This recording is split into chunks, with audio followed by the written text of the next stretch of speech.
The Nashville Predators season is over, so it's time to look back at the highs and lows with a special year-end plus minus. And to make things spicy, we ask you guys for your pluses and minuses. We'll read our best viewers submitted plus minuses today on the Locked On Predators podcast. Your Locked On Predators, your daily podcast on the Nashville Predators. Part of the Locked On Podcast Network, your team every day.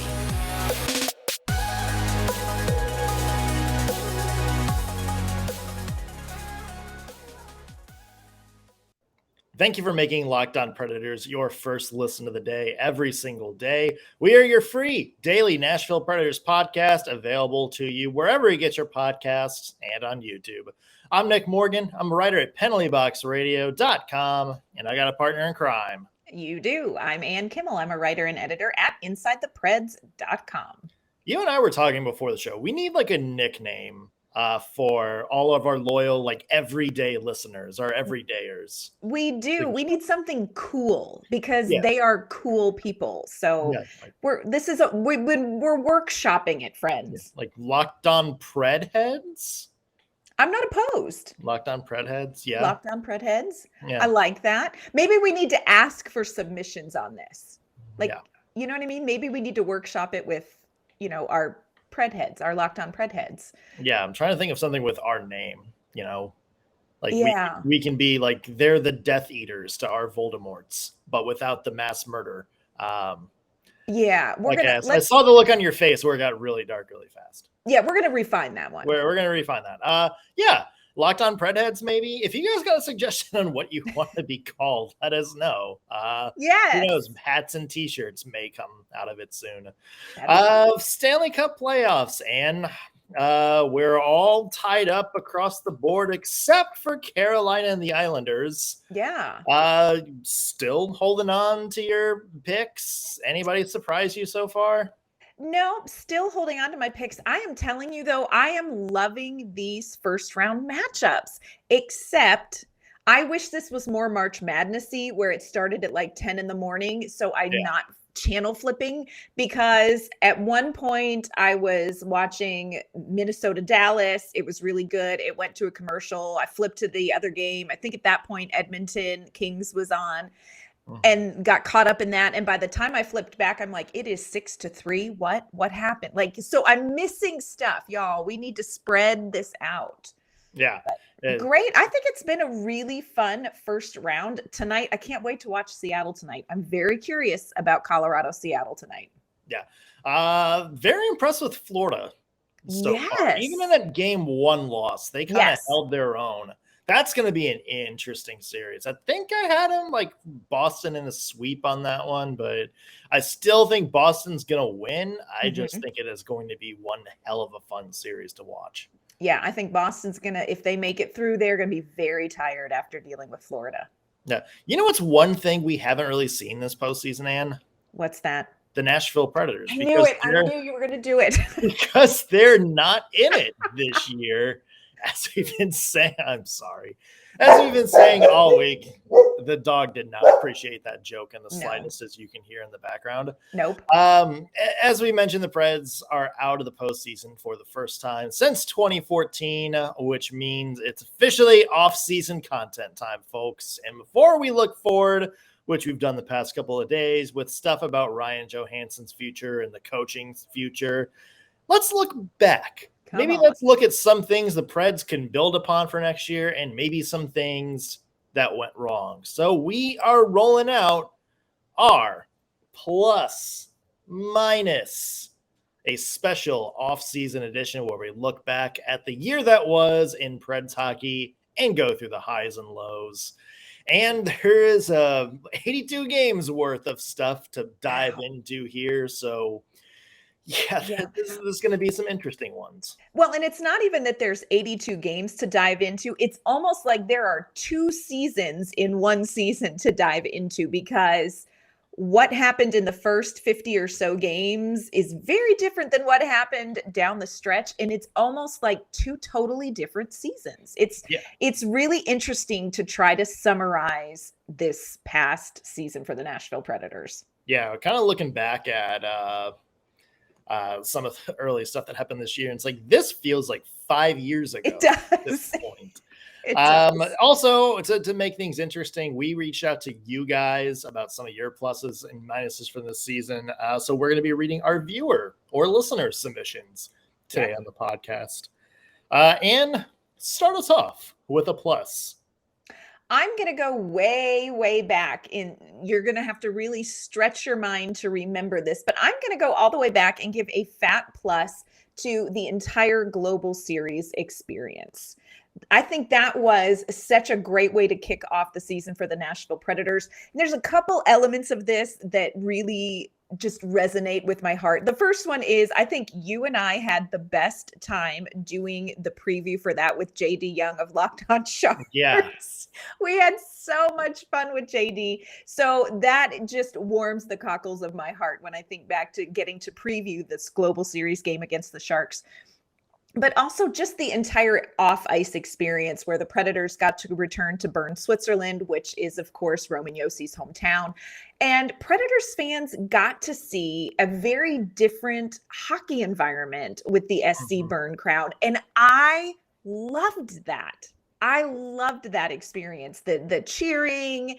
And I think they had like train whistles or horns. And it was just really cool to see a different hockey culture, environment, experience, and it was exciting. Of course, it helps that the Predators won both of those. Good takeaways. Nino Niederreiter had 3 goals in those first 2 games, so we just all felt like, look at us now.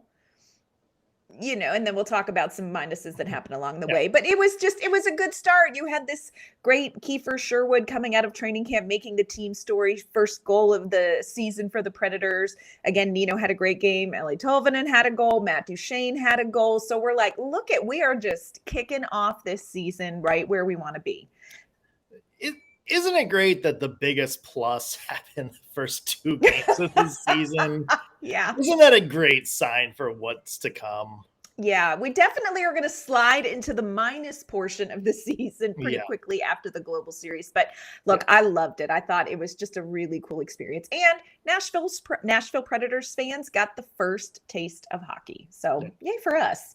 Yeah, and in Prague too, and I love the series, the Nashville Predators kind of behind the scenes series that came out of that too. We got the emotional Cody Glass moment where, kind of started tearing up when he found out he made the team after everything he's been to. Would have been great if he actually got consistent playing time after that. That may come up later in January to make it happen, but that may come I digress. But it's funny because that transitions me into my first big plus of the season, and that is the end of year youth movement. Now, here's the thing.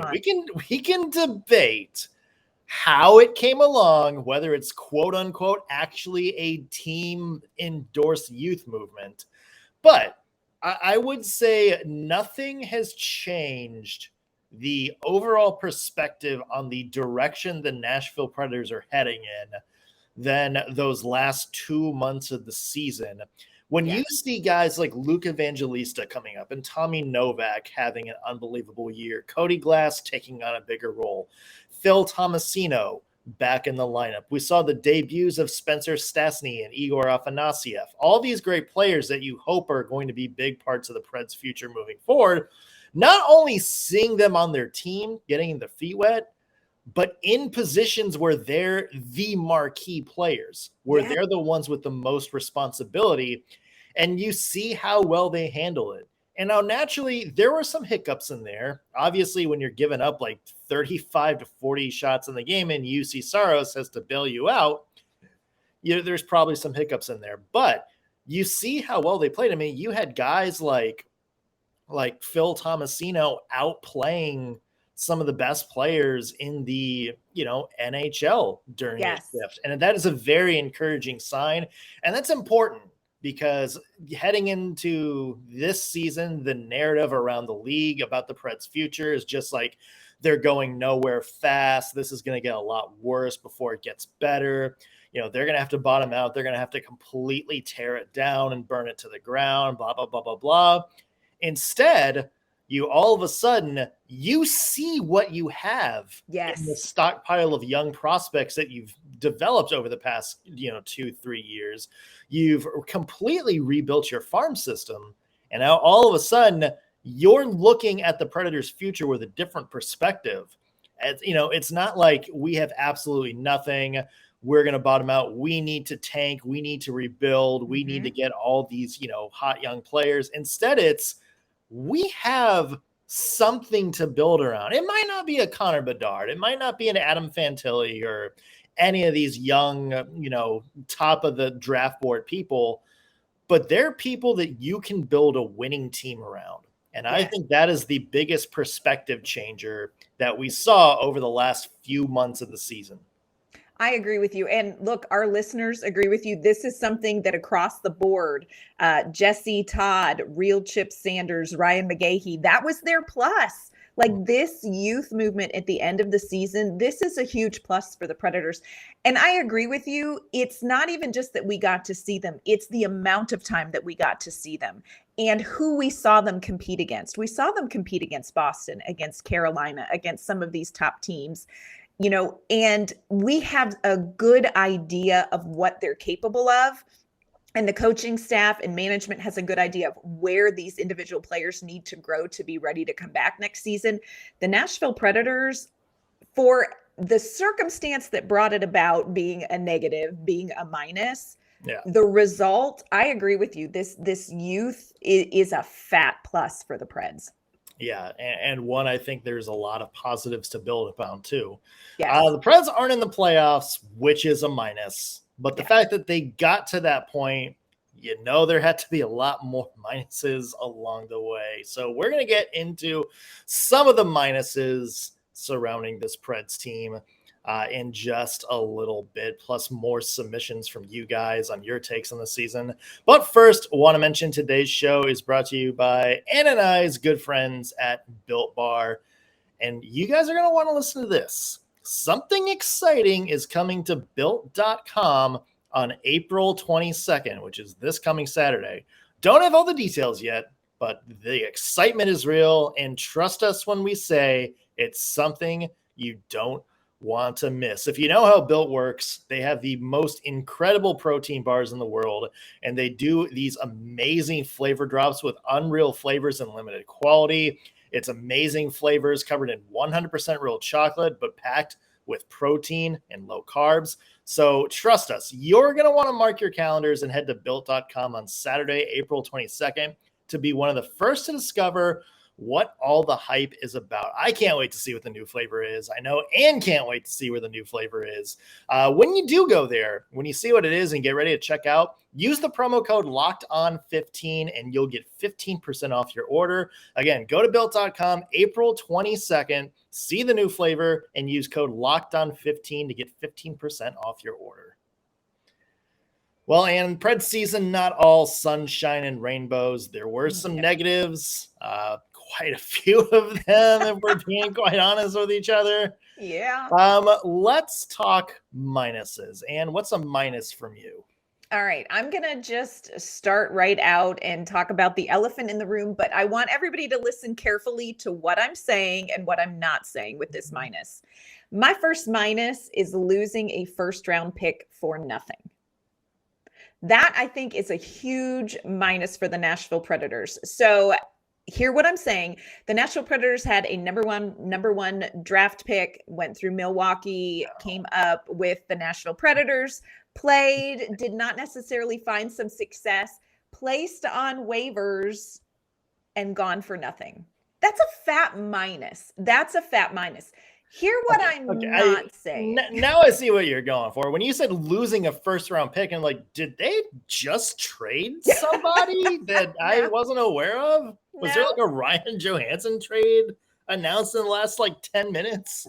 No. So I think, like, let's just talk about Eeli Tolvanen and how that situation went down. I think it is a fat minus that you have a first round draft pick, a lot of hype around him, a lot of investment in him, and he ends up placed on waivers and picked up by another team. Now, there is a lot around that situation, and I almost hate to even bring it up because I think we all have a little bit of Tolvanen PTSD right now. I don't necessarily think it's a bad thing that Eeli Tolvanen is not with the Nashville Predators anymore. And I know that I'm in the minority. I do think it is a very bad step that you had a player who was a first round draft pick and you got nothing in return for losing him. Huge minus for me. Well, especially now that he's scoring playoff goals in Seattle and, scoring a record pace. And pulling up his stats now in Seattle, 48 games played, 16 goals, 27 points, which that alone, just his 48 games in Seattle, not even accounting for the first half of the season in Nashville, is a career high. And I definitely get what you're saying here. And I think it was just, the way you look at it probably depends on how much you trust what David Poile had to say about the situation when he did that Robbie and Rex Road interview, where he basically said, we honestly thought he was going to go to Milwaukee. Yes. I don't know if that's really, the case. I can see it. I can see it. It's like, look, we don't want to give up on this guy, but for some reason, the last 2 years, it just hasn't been working and not really fitting in with what we want to do. And that to me, I think it was almost arrogant. It was like Dumbledore putting on the cursed Deathly Hallow and getting the curse on his hand. Yeah. It was very like, you should have seen it coming. This was a guy that was a first round pick, 5 years ago, displayed some offensive pop. It's not like, he got to the NHL like some of these young prospects didn't struggle. I mean, he was good. Like when he first got brought up, displayed some pop. And it's just, it's very naive to think that not one team in the NHL wasn't going to be like, you know what, we have injuries. We got nothing to lose. Let's take a long-term flyer on this guy. But he did fall pretty far. Yeah. In that waiver list. So, and I agree with you. I'm not sure how much stock I put in David Poile saying we thought he'd make it to Milwaukee. I wonder if they felt like, you know what, it may be worth the risk. Yeah. Which is a whole nother conversation and a whole nother podcast. There's a whole week's worth of episodes we could do on the Eeli Tolvanen situation. Yeah. And to me, there is another point to that, and that gets me into maybe my next minus, and that is the early season management of some of these younger players from John Hynes. And you and I have talked about it. John Hynes deserves some credit for a lot of things. Mm-hmm. I think this is very much like, USA. I compare it to like USA Soccer and Greg Berhalter. And if you're a USA Soccer fan, you know exactly what I'm talking about. That FIFA World Cup where you had guys like Brendan Arison and Gio Reyna riding the bench simply because they don't fit in the formation that they were playing in. And as a result, maybe 2 of your 6 best players on the team are on the bench in the biggest tournament of the year. Yeah. Where I compare that to John Hynes is I get it. He has an identity he wants to play with. He has a system that he likes to kind of utilize his lines. If you're on the first line, you're expected to play a certain way in a certain situation. If you're in the third line, you're expected to play a certain way in a certain situation. But to me, this is kind of, and we saw it early with Cody Glass too, before he kind of, elevated his play a little bit. He, as the head coach, I think did too much of you're not a perfect fit for this line. Then, okay, well, then you're not going to play at all. Guys like Cole Smith are going to take your spot ahead because he's more similar to how we want this line to play. I think if you're John Hynes, your biggest mistake was not going back and realizing who are the best 12 players on this team. And then once I figured out, or best forwards on the team, I should say. And then once I figured that out, how do I play them in a way that puts them on the ice in a chance that maximizes their strength, but also can erase some of their weaknesses too? Like, for some reason, if you were concerned about Eeli Tolvanen's like defense, for instance, why not trot him out there with, somebody like Colton Sissons, or shuffle the lines a little bit, or somebody like Tanner Jeannot on the other side and give him consistent time, almost like, remember what Peter Laviolette did to Rocco Grimaldi a few years ago, where Rocco Grimaldi was playing with Craig Smith and Nick Bonino. The Smith-Baldy line, as I like to call it. Yeah. You have a situation where you have a player who's very good, at one particular thing, for Grimaldi, that's speed, offense, and forechecking, and minimizes his, defensive liabilities by having, Nick Bonino, who at the time probably, one of your best defensive forwards, and Craig Smith, a very good, underrated two-way guy. That, to me, I think it was John Hynes's folly in all of this, was he didn't take a step back and look, do I need to change something with just the foundation of which I play to maybe adjust for what would suit this team better moving forward? And I will say I agree with that. I'm more of a defender of John Hynes, but I will say I agree with that, because I think with the injuries and the trade, he was forced to do what you're talking about. He was forced to play the players you have. We've joked before about, you parent the kids you have, not the kids you wish you had. And I think he was forced to do that down the line. And I think we saw some success from that. So I would agree with that. I will say, I think the Eeli Tolvanen and Cody Glass situation, the way those turned out, may have more to do with the player than with the coaching and management decision. But I agree with you. I think kind of pushing in and being stuck in that identity may have been a hindrance for the Preds. Yeah. Well, that's like, you heard David Poyle talk on Robbie and Rex Road when he's talking about the Tolvanen thing, went back and went, Seattle does things different. They roll four lines, kind of evenly. And that's not, the way we really play. And I'm sitting there, it's like, well, why isn't that the way you play? Right. Like, why don't you try to switch things up? If your top line's overrolling, and to John Hynes' credit, that's something they did at the end of the year. We were used to seeing guys like, Forsberg and Granlund playing like 22 minutes a game. Now you look, at the end of the season, even before, guys started getting injured, you're seeing like, Forsberg at 16, Forsberg at, 15, Duchesne at 15, Johansson at 14, Novak at 14. And you started seeing kind of more an evenly paced line. I just wish they would have done that sooner, because you might have protected somebody who, as we're seeing in Seattle, could have done the same thing in what turned out to be a very similar situation. Yeah.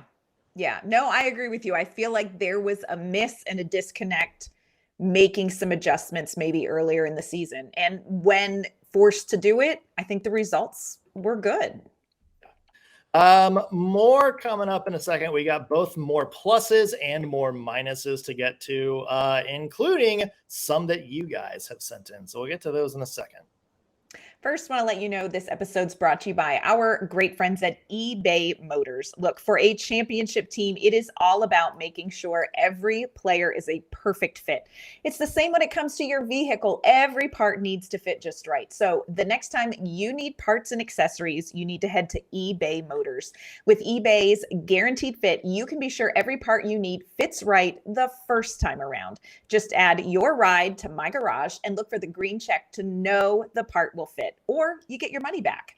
Because just like in sports, confidence is the name of the game when you shop at eBay Motors. And with over 122 million parts to choose from, you'll be back in the game in no time. After all, it's easy to bring home a win when the right parts are guaranteed. So get the right parts, the right fit, and the right prices on ebaymotors.com. Let's ride. Eligible items only and exclusions apply. All right, Ann, let's talk more plus minus. We asked you guys, the listeners, to send us some of your pluses and minuses for the season yesterday. A lot of stuff we already talked about. At Chad Drummer on Twitter basically says the minus, all our players were hurt for half the season, which that's a big minus. But plus, talked about the youth movement. So he says freaking awesome to watch all the young players get into the NHL and not only keep up, but do well. Real Chip Sanders kind of said the same thing. Plus, the youth got to shine, and we got to look at the future. Minus, it took 3/4 of the season. We just talked about it. Jesse Todd said, minus was Eeli Tolvanen. Let's get into some more plus minus. Here's one from Rob Dallas on Twitter. I love this one. Plus, the evolution of Cody Glass. Huge difference from the start of the season and the confidence he was radiating in that Calgary shootout. Let's talk about this. I agree with this. This is one I had down. The Cody Glass story is one of the best stories, I think, of this season, of the whole season. And that's because, we've talked about it earlier. We saw how hard Cody Glass worked in this offseason and how much he wanted to make this team. And in talking to him in the locker room clean out, he said, look, I came into the season and my goal was to make this roster. I wanted to be in Nashville. And what has happened since he made that roster, now we got to talk about the ups and downs. There were ups and downs, but what he has been able to do with the opportunity that he earned in the offseason is one of my favorite stories from this Nashville Predators team. 72 games played, 14 goals, 21 assists. And even he will admit he left some goals on the ice. So I think we're looking at somebody who is going to get even better next season. And he's got some things he's working on in the offseason. This is somebody who's going to continue to improve. I love the story of Cody Glass this season. I 100% agree. It's a fat plus. And the thing I love about Cody Glass and maybe his best, kind of, I guess, indicator that he's going to have a good future here is you listen to Barry Trotz the other day talk about what he wants his team to be. He wants a lot of skill. He wants to add some size, a little physicality to some portions of the game, and he wants a lot of speed. Those are three things that Cody Glass kind of embellishes. Speed, not the fastest guy compared to some other prospects, in the NHL, but he is somebody that you watch and he is just a smooth player. Yes. Very agile, very easy to get out of spaces. And, we talk about his skill. We forget the dude's like 6'3", 200 pounds. Yeah. He has the size to kind of get to hard areas too. This is a guy that I think is going to have a very good future as a top 6 center because he's got all the tools that you need to have to kind of thrive in the role the Predators want him to have. And I was really surprised how the Predators utilized him net front so often. If you think back to the goals that Cody Glass scored, so many of them were tip-in net front. And he's not necessarily the player I would have first thought of as, okay, this is somebody who's going to be able to battle and hold his own in front of the net with all of the physicality that goes on there. And super impressed, like you said, with what he was able to do physically in that kind of harder position. And those tip-in goals were great. So Cody Glass is probably one of my favorite storylines from start to finish of this season. For sure. Another thing from Rob Tellis, his minus was Boro. May never playing again. That's, I think, something for all of us. I think we were expecting him to at least have a bigger role this season until that injury hit. I hope we get to see Boro back on the ice at some point. Interesting comment made by, I believe it was Barry Trotz. It was Trotz or Poyle. I think it was Barry Trotz was asked about re-signing Borowiecki. And he said, we're going to be talking to him. Obviously, they do exit interviews, see what he thinks his future is on the ice. But the Predators are very interested in keeping Mark Borowiecki in the organization, whether it is on ice or in a role off of the ice. And I'm telling you right now, this is a guy you want in your organization. So I agree. It was hard to see him go down and not see him back. He's just he's got a very specific set of skills on the ice, but he also is such an important locker room guy. So hopefully we're going to keep Mark Borowiecki in this organization. Yeah. And considering the fact that you lost a lot of defensive depth at the trade deadline, it wouldn't help to have somebody like Boro, a veteran, that could come in and kind of be your 7th, 8th defenseman. Maybe give a guy like Spencer Stastny and Jake Livingstone a little bit more time in the AHL, so they don't have a lot of responsibility as, a top 4 guy right away. Another interesting one from Shadowmeister on Twitter. This guy was all about the special teams. He said his plus penalty kill was ranked 3rd in the league after January 1st, behind Carolina and Boston, who we talked about being 2 of the best defensive teams in the NHL, minus, I think we know where this is going, in the power play. He says regressed to absolute garbage again. Seems like last year it was the flash in the pan, and not even the young kids that came up could fix it. Yeah, I mean, that seems like that is that's a sore point, especially the power play point. That's something that I think Preds fans are still having PTSD about. Yeah, and that's something the Predators are going to have to get in order this offseason. Now you're going to get Duchesne back. You're going to get Forsberg back. You're going to get Yossi back. And I think losing Yossi on the power play is probably the biggest loss because of how good he is at kind of quarterbacking that. I also think we saw some flashes of potential with some of the young guys on the power play. But yes, this is an area the Predators have to get better at. And so many games were 1-goal games with the Nashville Predators, won and lost. You have got to convert on the power play. I will say the penalty kill, total highlight for me. You want to talk about a group playing with confidence. They were like, go ahead, bring it on. Yeah. So it was great. Yeah, if you talk about a place for old school hockey, like old school defense, which is the blocking shots, physical battles, winning puck, getting your, body into passing lanes. The Preds defense, say what you will about them at 5-on-5, but they do that very well, limiting the kind of chances that the other team gets. And it also helps that UC Saros is, we say it all the time, goaltending is your best penalty kill. There you go. Preds had one of the best goalies in the entire NHL. And I agree with you with the power play. We talked about this before, so we won't spend too much time on it. They just need a finisher. Yes. Because I think we saw, especially with the young guys down the course of the season, they did everything right except score. A lot of movement, a lot of good passing. They just couldn't get the puck in the net. Forsberg being healthy, that's going to help for sure. And then if you can find one other guy, just some guy with a good shot, I think you'll be in a better position there. One last thing, Ragin' Honky on Twitter, which great name, by the way, kind of gave us just a big plus minus for, individual players. Yes. Interesting kind of way he did it. He gave some pluses to Ryan Patrick. Let's go. Huge. He gave 2 pluses to Colton Sissons. Yeah. And then here's something interesting he did, Ann. Pluses for Cole Smith and Jeremy Lauzon. Interesting. Yeah, how do you feel about that? He did give 2 minuses to Ryan Johansson and also a minus to Philip Forsberg. Yeah. So yeah, I mean, there's your that. Again, like I say that for what Cole Smith was supposed to be, Cole Smith was fine. Yep. You just needed a 4th line guy to go out there and, cause some chaos sometimes and not screw anything up too bad.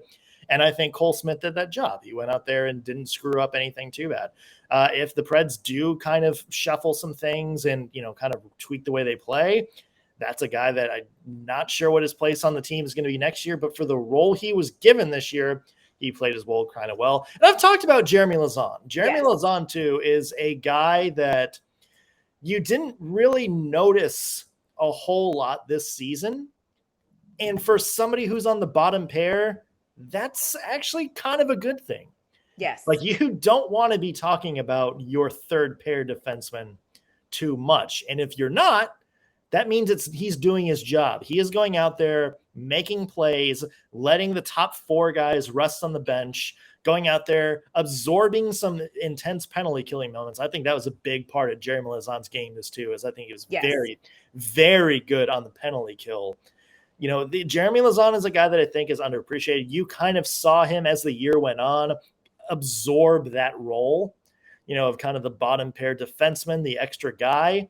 And I thought he did quite well. And if the Predators can figure out what the rest of their defense is, which is you got to have somebody to play with Yossi to lock up, sort of the defensive step back there, or you tweak you could also just put Roman Yossi back to the way he was playing in his Norris year. That would be great too. But if you can solve, the top 4 defensemen, figure out what you want to do there, I think Jeremy Lauzon is a guy that you can leave on that third pair and be very happy about the role he's playing there.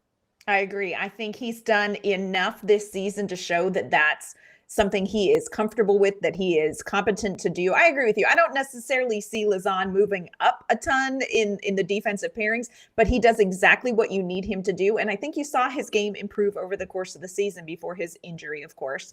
But yeah, I agree with those. And Cole Smith, I agree. Pluses with those.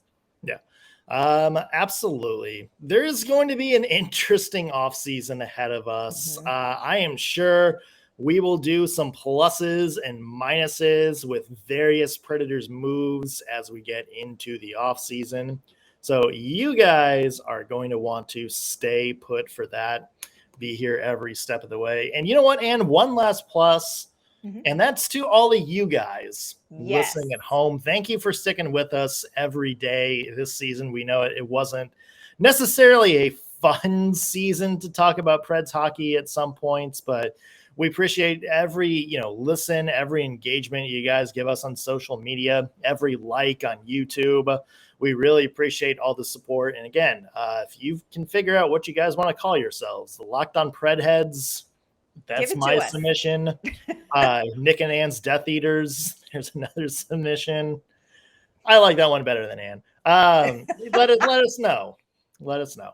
Ann, where can people find your work? You can find my work online at InsideThePreds.com. You can find me on Twitter at ANK_Mama on Ice. You can find me at penaltyboxradio.com. Follow me on Twitter at _NSMorgan and follow the podcast at LO_Predators. However you listen to us every day, whether you are watching on YouTube or listening on your favorite podcasting platform, hit that subscribe button. You'll be the first to know when we got fresh stuff out for you. That's going to do it on today's Locked On Predators podcast. Thank you for making us your first listen of the day. Back tomorrow with an all-new episode. We'll see you then.